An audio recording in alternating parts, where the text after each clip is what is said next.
नमस्कार दोस्तों। आज के वीडियो में हमेशा की तरह दो कहानियां हैं। दोनों ही सच्ची और दिलचस्प हैं, इसलिए आप आखिर तक जरूर देखना। आज की पहली कहानी भोपाल की है। ये बात 2025 की है।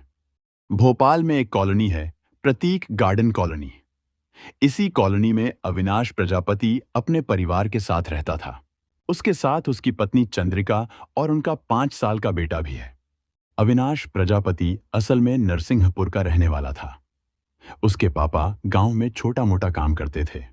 करीब 1.5 साल से वो भोपाल में रह रहा था। उसका चेहरा तो बिल्कुल साधारण था, लेकिन बोलचाल में बड़ा तेज तर्रार और घुलने मिलने वाला। इसी वजह से लोग जल्द ही उसकी बातों में आ जाते। कपड़े लत्तों और ठाट बाट का उसे खास शौक था, इसलिए देखने में भी वह हमेशा ठीक ठाक ही लगता था। दोस्तों का अच्छा खासा ग्रुप बना लिया था और जान पहचान भी काफी बढ़ा ली थी। लेकिन असलियत ये थी कि उसे लोगों को बेवकूफ बनाकर पैसे उड़ाने की आदत थी। कभी लोहे की सरिया बेचने का नाम लेकर, कभी कोई ऐप बनाने का झांसा देकर, तो कभी निवेश का लालच दिखाकर लोगों से पैसा ऐंठता। इसी वजह से उसके खिलाफ कई एफआईआर भी दर्ज हो चुकी हैं। उसकी शादी भी हुई थी, मगर उसके इस चाल चलन से तंग आकर उसकी पत्नी ने उसे छोड़ दिया। दोनों का तलाक हो गया और तब से अविनाश अकेला ही रह रहा है। अविनाश की जिंदगी में एक मोड़ तब आया जब वो एक ऑटोमोबाइल कंपनी में कार खरीदने गया। वहीं उसकी मुलाकात सेल्स एग्जीक्यूटिव चंद्रिका पालीवाल से हुई। चंद्रिका गोरी चिट्टी, थोड़ी गोल मटोल और एकदम बिंदास टाइप लड़की थी। उसका स्वभाव इतना खुला खुला था कि लड़के आसानी से उसकी तरफ खिंच जाते। कई लड़के उससे दोस्ती करने की कोशिश करते रहते और वो भी जिनसे पट जाए उनसे दोस्ती कर लेती थी। उसकी पहचान बड़े बड़े लोगों में थी। राजनेताओं से लेकर मुख्यमंत्री, विधायक और सांसद तक से वो मिल चुकी थी। उसके फोटो भी सबूत हैं। ऐशो आराम से जीना उसे खूब पसंद था। सोशल मीडिया पर भी वो काफी एक्टिव थी। अपनी आलीशान लाइफस्टाइल दिखाने में उसे मजा आता था। इंस्टाग्राम पर उसके 28,000 से भी ज्यादा फॉलोअर्स थे। अविनाश को चंद्रिका का बिंदास अंदाज अच्छा लगने लगा। वो उसके पीछे पड़ा तो चंद्रिका भी उसके मीठे बोलों में फंस गई। अविनाश अपने आप को अमीर और बिजनेसमैन बताता था, तो चंद्रिका को भी लगा कि ये पैसे वाला है। चंद्रिका के स्टाइल और उसके उठने बैठने को देखकर अविनाश को भी लगा कि वो किसी अमीर घर की पढ़ी लिखी लड़की है। इसी सोच में दोनों करीब आए। दोस्ती हुई और फिर प्यार करके शादी कर ली। शादी के बाद शुरू के कुछ महीने बड़े मजे में बीते। दोनों ने खुलकर एंजॉय किया। लेकिन धीरे धीरे असलियत सामने आई। अविनाश अमीर नहीं था, न ही चंद्रिका। दोनों ही आम घर से थे, लेकिन दोनों को शौक बड़े बड़े थे। पैसों की तंगी शुरू हो गई। चंद्रिका सज धज कर अलग अलग मर्दों के बीच घूमने लगी। अविनाश लोगों को बेवकूफ बनाकर पैसे ठगने लगा। धीरे धीरे दोनों को एक दूसरे का असली चेहरा समझ आया, लेकिन तब तक देर हो चुकी थी। ऊपर से अविनाश के धंधे में भी नुकसान हो गया और हालत और खराब हो गई। पैसों की तंगी से निकलने के लिए अविनाश और चंद्रिका दोनों सोचने लगे कि अब क्या किया जाए। तभी चंद्रिका के दिमाग में एक अजीब सी प्लानिंग आई। यह आइडिया ऐसा था जो आम तौर पर किसी को सूझता भी नहीं। उसने सोचा, अविनाश का व्यक्तित्व और बोलचाल लड़कियों पर जल्दी असर डालती है। जैसे वो खुद उस पर फिदा हुई थी, वैसे ही और औरतें भी उस पर मर सकती हैं। तो क्यों न किसी अमीर औरत को फंसाया जाए, उसे शादी का झांसा दिया जाए और उससे नजदीकी बढ़ाई जाए। फिर जब अविनाश उस औरत से संबंध बनाएगा तो चंद्रिका छुपकर उसका वीडियो बना लेगी। उसी वीडियो के दम पर उस औरत को ब्लैकमेल करके पैसे ऐंठे जा सकते हैं। दुनिया में ऐसे कई केस सामने आए हैं जहां औरतें मजबूरी में गैर पुरुषों से रिश्ते रखती हैं, या कुछ नीच लोग अपनी पत्नी को पैसों के लिए धंधे पर लगा देते हैं। लेकिन पैसों के लिए पति को ही किसी और औरत को खुश करने भेजना और फिर उसी से ब्लैकमेल करना, ये बेहद घटिया और विकृत आइडिया चंद्रिका के दिमाग में ही आया। जब चंद्रिका ने यह प्लान अविनाश को बताया तो पहले तो उसने हैरानी से उसकी बातों का अंदाजा लिया, लेकिन फिर अंदर से खुश हो गया। अब उसे अपनी ही पत्नी की इजाजत से दूसरी औरतों से मिलने जुलने, उनसे प्यार की बातें करने और शारीरिक संबंध बनाने का मौका मिलने वाला था। ये सोचकर अविनाश को बड़ा मजा आया, मगर हकीकत ये थी कि ये काम जितना उसे अच्छा लग रहा था, उतना ही नीच और खतरनाक भी था। सब इंसानियत को शर्मिंदा करने वाला खेल था। और हैरानी की बात यह थी कि इसमें एक औरत ही दूसरी औरत को फंसाने की साजिश रच रही थी। दोनों ने तय किया कि इसके लिए मैट्रिमोनियल वेबसाइट का इस्तेमाल करेंगे। वहां कोई भी झूठी जानकारी डालना आसान था, ये बात उन्हें पता थी। लेकिन असलियत में किसी औरत को फंसाना इतना आसान भी नहीं था। उन्होंने सोचा कि कुंवारी लड़की को नहीं देखना चाहिए, क्योंकि उसे फंसाने में उल्टा अविनाश को ही खर्च करना पड़ता। इसलिए प्लान बनाया गया कि किसी विधवा औरत को टारगेट किया जाए। वजह यह थी कि विधवा को शादीशुदा जिंदगी का अनुभव होता है। वो दूसरी शादी को लेकर ज्यादा उम्मीद रखेगी और थोड़ी कोशिश करने पर रिश्ता करीबी तक पहुंच सकता है। लेकिन टारगेट साधारण विधवा नहीं होनी चाहिए, बल्कि कमाने वाली, अच्छी नौकरी या बिजनेस करने वाली औरत होनी चाहिए। तभी उसे ब्लैकमेल करके पैसे वसूले जा सकते हैं। पूरा प्लान पति पत्नी ने मिलकर बनाया और फिर दोनों इस गंदे खेल में लग गए। अविनाश ने एक ऑनलाइन मैट्रिमोनियल वेबसाइट पर अपना अकाउंट बनाया। उसने अपनी चमक दमक वाले फोटो लगा दिए और खुद को बिजनेसमैन बताया। साथ ही लिख दिया कि उसका तलाक हो चुका है और वह दूसरी शादी करना चाहता है। कई लोगों की तरफ से प्रस्ताव आ रहे थे, पर वह धीरज से सही लड़की का इंतजार कर रहा था। उसे ऐसी औरत चाहिए थी जो आसानी से फंस जाए। वहीं से उसे दो प्रोफाइल अच्छी लगी। दोनों ही विधवा थीं, दिखने में सुंदर थीं और अमीर भी थीं। एक कॉरपोरेट सेक्टर में काम करती थी और दूसरी बैंक में नौकरी करती थी। अविनाश को एक खूबसूरत साथी चाहिए थी, जबकि चंद्रिका चाहती थी कि वो अमीर औरतों को फंसाकर पैसे निकाल सके। दोनों ने मिलकर तय किया कि इन दोनों पर ध्यान केंद्रित करेंगे। अब अविनाश ने उन दोनों लड़कियों से संपर्क करना शुरू किया। वेबसाइट के जरिए दोस्ती होने के बाद उन्होंने अपने मोबाइल नंबर शेयर किए और बात करने लगे। लड़कियों को जानकारी देते हुए अविनाश ने कहा कि वह व्यवसाय करता है, सब कुछ ठीक है, लेकिन उसकी पत्नी का स्वभाव उसे नहीं भाया, इसलिए तलाक हो गया। वह बस चाहता है कि उसके पास समझने वाली साथी हो। वह धीरे धीरे उनके करीब आता गया। बैंक में नौकरी करने वाली लड़की शाम को काफी खाली रहती थी, इसलिए अविनाश शाम के समय उससे ज्यादा चैट करता था। वहीं कॉरपोरेट सेक्टर की लड़की सुबह के समय खाली रहती थी, तो वह सुबह उसके साथ चैट करता था। कुछ ही दिनों में अविनाश ने दोनों को मिलने का प्रस्ताव रखा। लड़कियों को भी मंजूर था, इसलिए वे तैयार हो गईं। शहर के अलग अलग हिस्सों में जाकर उसने दोनों से मुलाकात की। मीठी बातें करके उसने उनका भरोसा जीत लिया और खुद को अच्छा, सज्जन और भरोसेमंद दिखाया। इसके बाद बातचीत और मिलना जुलना बढ़ गया। अब चंद्रिका भी सक्रिय हो गई। उसने अपने घर में एक बेडरूम तैयार किया और उस बेडरूम को देखकर ही किसी भी गतिविधि को कैमरे में कैद करने के लिए पास की दूसरी कमरे में कैमरा लगवा दिया।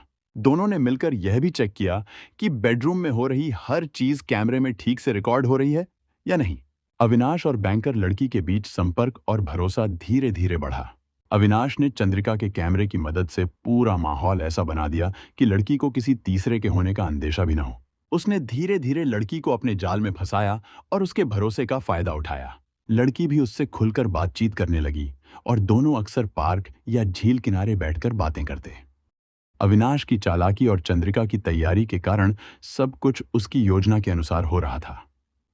अविनाश ने बैंकर लड़की को अपने फ्लैट पर मिलने के लिए बुलाया। लड़की ने पूछा, वहां कोई और तो नहीं होगा ना? अविनाश ने कहा, अरे नहीं, मैं अकेला हूं। अब तू ही मेरी फ्लैट की मालकिन है, तुझे कौन रोक पाएगा? लड़की उसकी बातों में आ गई और हाँ कर दी। फिर उसने चंद्रिका को मैसेज किया और चंद्रिका ने तुरंत सारी तैयारी कर ली। अब सब कुछ उनकी योजना के अनुसार सेट हो चुका था। अविनाश ने लड़की को अपने फ्लैट पर बुलाया और दरवाजा बंद कर दिया। उसकी योजना थी कि सब कुछ उसकी चालाकी के मुताबिक चले। उसने यह सुनिश्चित किया कि लड़की की हरकतें और गतिविधियां छुपकर रिकॉर्ड हो रही हैं। चंद्रिका ने अपने छुपे कैमरे से सब कुछ मॉनिटर किया। इस तरह अविनाश और चंद्रिका की पूरी योजना परफेक्ट तरीके से काम कर रही थी और उनका लक्ष्य अब पूरा होने के बहुत करीब था।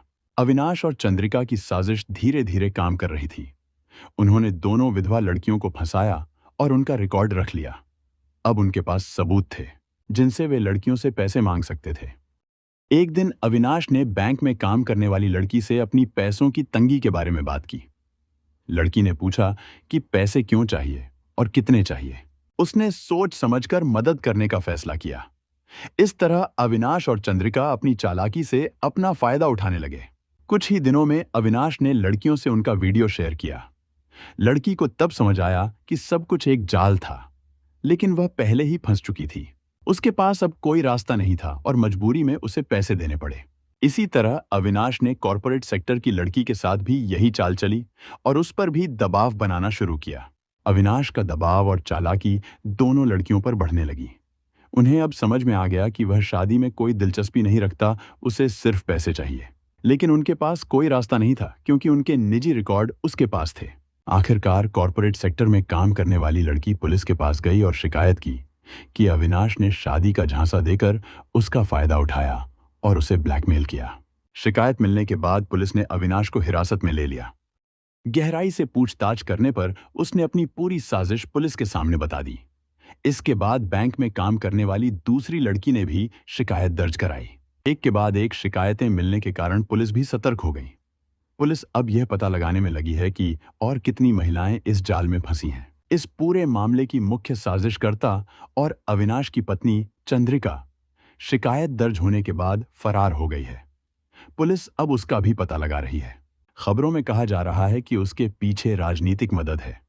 अगर उसे पकड़ लिया गया तो और कई राज खुलने की संभावना है। इस प्रकरण ने पूरे देश में हड़कंप मचा दिया है। पत्नी ने अपने पति को इस्तेमाल करके अन्य महिलाओं को फंसाया, उनका शोषण किया और उनके रिकॉर्ड बनाकर उन्हें ब्लैकमेल किया। यह पूरी घटना नीचतम स्तर की है और इसे एक महिला ने अंजाम दिया। पुलिस अब भी जांच कर रही है और बताया जा रहा है कि जल्द ही चंद्रिका को भी गिरफ्तार किया जाएगा। और आज की दूसरी कहानी उत्तराखंड के अल्मोड़ा जिले की है। ये बात 2023 की है। अल्मोड़ा जिले के लमगड़ा थाना से करीब 30 किलोमीटर दूर भांगा देवली नाम का एक गांव है। वहीं रहते थे भारत तिब्बत सीमा पुलिस के रिटायर्ड जवान सुंदरलाल। उनकी पत्नी 2018 में गुजर गई थी। सबसे बड़ी बेटी डिम्पल 25 साल की, बेटा ऋतिक 21 साल का और सबसे छोटी बेटी अंशिका। तीनों बच्चे अपने पापा के साथ देहरादून के सरकारी क्वार्टर में रहते थे। डिम्पल एक प्राइवेट स्कूल में टीचर थी। ऋतिक वहीं पास की जिम में ट्रेनर था और अंशिका 9वीं कक्षा में पढ़ती थी। 28 दिसंबर 2023 को ये सब अपने पापा से मिलने के लिए देहरादून से अपने गांव भांगा देवली आए। लेकिन उसी रात अचानक उनके घर से रोने चिल्लाने की आवाजें आने लगीं। पड़ोस में रहने वाले उनके भाई ओम प्रकाश और कुछ लोग तुरंत ही उनके घर की ओर दौड़े। घर पहुंचकर उन्होंने कई बार दरवाजा खटखटाया, लेकिन कोई जवाब नहीं मिला। काफी आवाज लगाने के बाद भी दरवाजा नहीं खुला, तो लोगों ने मजबूरी में दरवाजा तोड़ दिया। घर के अंदर देखा तो सुंदर लाल का शव खून से लथपथ पड़ा था। जिसे भी ये देखना पड़ा वह सिहर उठा। उनके मुंह में कपड़ा ठूंसा हुआ था और हाथ पांव रस्सी से बंधे हुए थे। उसके बाद ओम प्रकाश ने इस बात की खबर गांव के प्रहरी प्रधान पति को दी। इस बीच सुंदर लाल के घर पर काफी लोग जमा हो गए थे। सुंदर लाल का बेटा और बेटियां घर में ही थे। जब उन्होंने गांव वालों को घर में आते देखा तो उन्होंने उन्हें बाहर निकालने की कोशिश की, लेकिन अपने पापा की मौत पर बच्चों की तरफ से कोई शोक नहीं दिख रहा था। इस वजह से गांव वालों को उन तीनों बच्चों पर शक हुआ कि शायद इन्हीं ने सुंदर लाल की हत्या की होगी। इसलिए गांव वाले वहीं से नहीं गए। उन्होंने तीनों बच्चों को एक कमरे में बंद किया और तुरंत पुलिस को इस बात की सूचना दे दी। सूचना मिलने के थोड़ी देर बाद ही लमगड़ा थाने के एसएचओ दिनेश नाथ महंत वहां पहुंच गए। उन्होंने मृतक सुंदर लाल के तीनों बच्चे और एक और शख्स को हिरासत में ले लिया। इन चारों में से 3 बच्चे सुंदर लाल के ही थे, लेकिन एक ऐसा शख्स था जिसे परिवार वाले नहीं जानते थे और जो पहले कभी उनके घर नहीं आया था।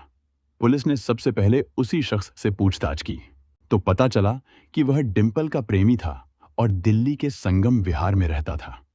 इस घटना की खबर एसएचओ दिनेश नाथ महंत ने अपने उच्चाधिकारियों को दी। खबर पाते ही सीओ विमल प्रसाद और एसएसपी रामचंद्र राजगुरु घटनास्थल पर पहुंच गए। पुलिस ने जगह जगह बारीकी से जांच की। पता चला कि सुंदर लाल को बड़ी ही बेरहमी से डंडों से मारा गया था और उनके शरीर पर कई जगह चोटों के निशान थे। सुंदर लाल के घर में तीनों बच्चे और डिम्पल का प्रेमी मिलने के बाद तो साफ हो गया कि ये चारों मिलकर ही उनकी हत्या कर चुके थे। पुलिस ने चारों से पूछताछ की और जो कहानी उन्होंने बताई वह सच में चौंकाने वाली थी। पुलिस ने फिलहाल चारों को हिरासत में ले लिया। इसके बाद सुंदर लाल की लाश पोस्टमार्टम के लिए जिला मुख्यालय भेज दी गई। पूर्व सैनिक की हत्या से उनके परिवार वाले और गांव वाले दोनों ही बहुत दुखी थे। पोस्टमार्टम के बाद देर रात पुलिस ने सुंदर लाल का शव उनके परिवार वालों को सौंप दिया। फिर नगर के पास विश्वनाथ घाट पर उनका अंतिम संस्कार कर दिया गया। इस दौरान गांव वालों ने आरोपियों के खिलाफ कड़ी कार्रवाई की भी मांग की। Sunderlal Indo Tibet border police में काम करते थे। उनकी नौकरी ऐसी थी कि उन्हें ज्यादातर समय बाहर ही रहना पड़ता था। इसलिए बच्चों की परवरिश ज्यादातर उनकी मम्मी ही करती थीं। इसी वजह से तीनों बच्चों का अपने पापा के साथ पहले से ज्यादा लगाव नहीं था। लगभग 9 साल पहले उनकी पत्नी गीता देवी अचानक बीमार पड़ गई थीं। पीलिया की वजह से एक दिन उनकी मृत्यु हो गई। उस समय सुंदरलाल बाहर नौकरी पर थे। मम्मी के जाने के बाद बच्चे अकेले रह गए थे। हालांकि गांव में उनके परिवार वाले रहते थे, लेकिन बिना माँ बाप के बच्चों का रहना गांव में मुश्किल हो गया था। अपनी पत्नी के जाने के बाद सुंदरलाल जब जब सर्विस पर गए, बच्चों को भी अपने साथ ले गए। लेकिन जैसे ही बच्चे बड़े हुए और पढ़ाई लिखाई करने लगे, तो उनकी पढ़ाई डिस्टर्ब होने लगी। बच्चों की परेशानी को देखते हुए सुंदरलाल ने आईटीबीपी की तरफ से देहरादून में सीमा द्वार परिसर में सरकारी क्वार्टर दिलवा दिया, ताकि बच्चे वहीं रहकर पढ़ाई कर सकें। वहीं बच्चों ने पढ़ाई शुरू की। बड़ी बेटी डिंपल ने पीएचडी कर ली थी और बेटे ने एमकॉम पास कर लिया था। पढ़ाई पूरी करने के बाद डिंपल ने देहरादून के ही एक स्कूल में टीचर की नौकरी शुरू कर दी, जबकि बेटा वहीं पास की जिम में नौकरी करने लगा। नौकरी के आखिरी पड़ाव में भी सुंदरलाल की पोस्टिंग लद्दाख में थी। इसके बावजूद वह हर रोज सुबह शाम फोन पर अपने बच्चों की खबर लेते रहते थे। देहरादून में रहते हुए बड़ी बेटी डिंपल का फेसबुक के जरिए दिल्ली के संगम विहार रहने वाले हर्षवर्धन से संपर्क हो गया। दोनों की दोस्ती हो गई और धीरे धीरे हर्षवर्धन डिंपल से मिलने के लिए देहरादून आने जाने लगा। बाद में ये बात सुंदरलाल को पता चली। कुछ समय बाद जब वह देहरादून आए, तो उन्होंने बेटी डिंपल को समझाने की कोशिश की, लेकिन डिंपल उनकी बात मानने को तैयार नहीं थी। सुंदरलाल को डर था कि हर्षवर्धन के उनके कमरे पर आने जाने से उनके और बच्चों के भविष्य पर भी बुरा असर पड़ सकता है। इस वजह से वह काफी परेशान हो गए। बेटी को समझाने बुझाने के बाद सुंदरलाल फिर से अपनी ड्यूटी पर चले गए, लेकिन ड्यूटी पर रहते हुए भी उनका मन हमेशा बच्चों की तरफ ही लगा रहता था। इसी दौरान एक दिन उन्हें पता चला कि डिंपल अपने छोटे भाई बहन को देहरादून में अकेला छोड़कर अपने प्रेमी के पास चली गई थी। बेटी के बारे में सोच सोचकर सुंदरलाल काफी परेशान हो गए। उन्हें डर लगने लगा कि डिंपल कहीं उनकी मर्जी के बिना हर्षवर्धन से शादी न कर ले, जबकि सुंदरलाल चाहते थे कि उनकी बेटी किसी अच्छे परिवार में शादी करे। हर्षवर्धन के प्यार में पड़ने के बाद डिंपल ने अपने पापा से और ज्यादा पैसे मांगने शुरू कर दिए। इस वजह से सुंदरलाल परेशान हो गए और उनकी बच्चों के साथ सोच समझ और बर्ताव बदल गया। लगभग 3 महीने पहले सुंदरलाल रिटायर्ड हो गए थे। रिटायर्ड होने के बाद वह अपने बच्चों के पास देहरादून में रहने लगे, लेकिन वहां आने के बाद भी उनकी बड़ी बेटी डिंपल अपनी हरकतों से बाज नहीं आ रही थी। बच्चों को सबक सिखाने के लिए सुंदरलाल अकेले ही गांव चले गए और अपने भाई के साथ रहने लगे। बाद में बेटी के बर्ताव से तंग आकर उन्होंने बच्चों को खर्च के लिए पैसे भेजना भी बंद कर दिया। हालांकि बेटी और बेटा दोनों कमाने लगे थे, लेकिन छोटी बेटी अंशिका उस समय पढ़ाई कर रही थी। जब कभी उसे पैसों की जरूरत होती, तो वह अपने भाई से मांगती। बाप के रहते हुए भी भाई से पैसे मांगना उसे अच्छा नहीं लगता था और यह बात उसे थोड़ी खलती थी। सुंदरलाल के गांव जाकर रहने पर उनके बच्चों को शक होने लगा कि कहीं परिवार वाले उनके पैसे या संपत्ति पर कब्जा न कर लें। अपने पिता के इस व्यवहार से तंग आकर बच्चे उनके बारे में गलत गलत बातें सोचने लगे थे। उन्हें डर था कि उनके पापा के गांव में किसी औरत के साथ अवैध संबंध तो नहीं है और कहीं उनका सारा पैसा उसी औरत के नाम न हो जाए। डिंपल ने यह बात अपने प्रेमी से भी बता दी थी। सुंदरलाल को रिटायरमेंट पर काफी मोटी रकम मिली थी। बच्चों की नजरें उसी पैसे पर थीं। इसके बाद उनकी बड़ी बेटी और बेटा उनसे पैसों की मांग करने लगे, लेकिन सुंदरलाल चाहते थे कि ये पैसे उनके बच्चों के बेहतर भविष्य के लिए सुरक्षित रहें। यही गलतफहमी बच्चों और पिता के बीच बार बार झगड़े का कारण बन रही थी। इसी झगड़े की वजह से डिंपल ने अपने प्रेमी हर्षवर्धन को देहरादून बुला लिया। डिंपल ने सब कुछ हर्षवर्धन के सामने रखकर कहा कि वह उनके साथ गांव चलें। हर्षवर्धन पैसों का लालची था। उसे पता था कि अगर डिंपल के पापा किसी तरह डिंपल की शादी उसके साथ करने के लिए राजी हो गए, तो वह बहुत फायदा पा जाएगा। लेकिन सब कुछ अपने हाथ से निकलता देख उसका माथा ठनक गया। इसलिए वह जल्दी ही उनके साथ गांव जाने को तैयार हो गया। घर से निकलने से पहले ही चारों ने सोचा कि किसी भी तरह से सुंदर लाल को समझाकर अपने साथ देहरादून ले आएंगे। 28 दिसंबर 2023 को योजना बनाकर सभी गांव पहुंचे। गांव पहुंचकर चारों ने सुंदर लाल को समझाने की कोशिश की। उन्होंने बार बार विनती की कि बच्चों को शहर में अकेला छोड़कर आपका गांव में रहना ठीक नहीं है। इससे आपके बच्चों की भी बदनामी होगी। लेकिन सुंदर लाल किसी भी कीमत पर न गांव छोड़ने को तैयार थे और न ही बच्चों को कोई पैसा देने के लिए राजी हुए। 29 दिसंबर की रात उनका झगड़ा और बढ़ गया। सुंदर लाल शराब के नशे में थे और किसी की नहीं सुन रहे थे। फिर डिंपल, उसका भाई ऋतिक, अंशिका और हर्षवर्धन मिलकर उन्होंने सुंदर लाल को खत्म करने की साजिश रची ताकि जो जमीन जायदाद थी वह उनके पास रहे। उस शाम बातें बढ़ीं तो पहले चारों ने सुंदर लाल के पैर बांध दिए ताकि वह भाग न सके। फिर लाठी डंडों से उनकी पिटाई शुरू कर दी। सुंदर लाल ने चीखना शुरू किया तो उनकी आवाज सुनकर चाचा और कुछ पड़ोसी घर पर आए। जब लोगों ने दरवाजा खोलने की कोशिश की तो अंदर से कोई दरवाजा नहीं खोला गया और खूंखारों ने सुंदर लाल के मुंह में कपड़ा ठूंस दिया ताकि उनकी आवाज बाहर न आए। जब बाहर वाले जोर जोर से दरवाजा पीटने लगे तो हर्षवर्धन ने घर में रखे स्टील के पाइप को कपड़े में छिपाकर दिखाया और धमकी दी कि ये उनका निजी मामला है।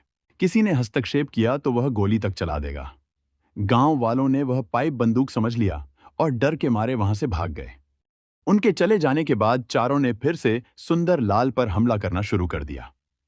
हर्षवर्धन उस वक्त पूरी तरह जल्लाद बन चुका था। उसने घर में रखी एक दरांती उठाई और उससे वार कर सुंदर लाल की हत्या कर दी। फिर गांव वाले दरवाजा तोड़कर घर में घुस आए। इससे पहले कि चारों भाग पाते, गांव वालों ने उन्हें एक कमरे में बंद किया और पुलिस को फोन कर दिया। इसके बाद पुलिस ने चारों को गिरफ्तार कर लिया। पुलिस ने इस हत्याकांड में इस्तेमाल लाठी, डंडे और दरांती भी जब्त कर ली। इस मामले में मृतक सुंदर लाल के भाई ओम प्रकाश ने चारों आरोपियों के खिलाफ हत्या की रिपोर्ट दर्ज कराई। इस हत्याकांड में डिंपल्स, उसका प्रेमी हर्षवर्धन और बेटा ऋतिक को पुलिस ने कोर्ट में पेश करके जेल भेज दिया। वहीं चौथी आरोपी नाबालिग बेटी अंशिका को बाल सुधार गृह भेजा गया। सुंदर लाल के 3 बच्चे थे और उसके बाद सब कुछ उनके नाम पर आने वाला था। फिर भी उन्होंने ऐसा भयानक कदम क्यों उठाया? अपने ही पापा के खून से हाथ रंगते हुए उन्होंने अपना ही भविष्य चौपट कर लिया। पैसे का लालच इंसान को कितना अंधा कर देता है। वह अपने पराये का भी ख्याल नहीं रखता और इसके लिए खून खराबा तक कर डालता है। भले ही बाद में उसे धन दौलत मिले या न मिले, वह अपनी पूरी जिंदगी ही बर्बाद कर देता है। ये सब तीनों बच्चों ने कर दिखाया। उन्होंने अपने पापा की रिटायरमेंट की रकम हड़पने के लिए अपनी ही जिंदगी को बर्बाद कर दिया। हमारा उद्देश्य यह है कि लोग इन घटनाओं से सीखें और गलत रास्तों पर चलने से बचें। यह कहानी एक अहम चेतावनी है जो हमें बताती है कि जीवन में सही फैसले लेना कितना जरूरी है। हमें मिलकर एक बेहतर समाज बनाने की कोशिश करनी चाहिए जहां प्यार और ईमानदारी की अहमियत हो। ऐसी सच्ची घटनाओं और उनसे मिले संदेशों के साथ मैं फिर लौट कर आऊंगा। तब तक के लिए सुरक्षित रहें, सतर्क रहें और याद रखें कि हर कदम सोच समझकर उठाएं।